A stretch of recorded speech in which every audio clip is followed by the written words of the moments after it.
بڑھاپے میں عبادت الہی سجدے بہت بڑی بات ہے، لیکن جوانی میں سجدوں کی توفیق کا مل جانا، آنکھوں میں آنسوؤں کا نور نصیب ہو جانا، خشیت الہی خوف اور اللہ کا ڈر، یہ بہت بڑا انعام ہے۔ تو یہ اللہ جس کو نصیب کر دے، یہ اس کی نعمت ہے۔ اللہ کا خوف اللہ کی عطا ہے، اللہ کی خشیت اللہ کی طرف سے بندوں کو دیا گیا انعام ہے۔ اللہ جس کی بہتری کا ارادہ کرتا ہے اسے اپنی خشیت کا نور دے دیتا ہے، اسے اپنا خوف عطا کر دیتا ہے، اپنے سے ڈرنا نصیب کر دیتا ہے، تقوی کی دولت دے دیتا ہے۔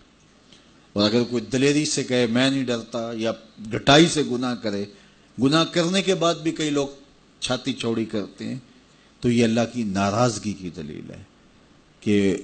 گناہ کا موقع مل جانا اور گناہ کے بعد اترانا،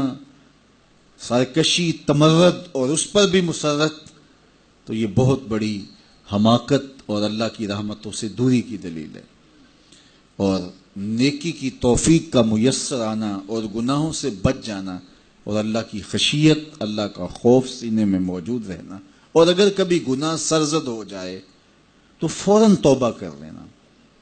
مومن کی شان یہ بتائی گئی، حضرت عبداللہ ابن مسعود رضی اللہ تعالی عنہ سے ہے کہ جب مومن گناہ کر بیٹھتا ہے تو وہ یوں محسوس کرتا ہے کہ پہاڑ تلے آ گیا،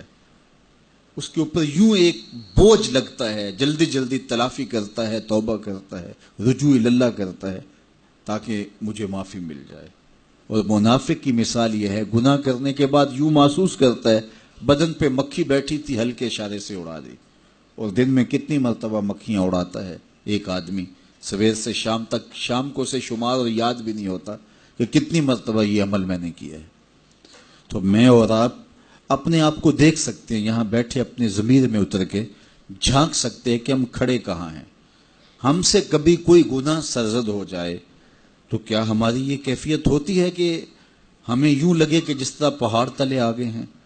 یا ایسے کہ ہم سے گناہ ہو جائے تو ہم یوں محسوس کرتے ہیں کہ کچھ بھی نہیں ہوا، جس طرح ہلکے اشارے سے مکھی اڑا دی، بس ایسے ہوتا ہے؟ میں اور آپ اپنے آپ کو اپنے ضمیر کی عدالت میں کھڑا کر کے دیکھ سکتے ہیں کہ ہم کھڑے کہاں ہیں۔ کہیں منافقانہ روش ہمارے طرز زندگی میں تو نہیں،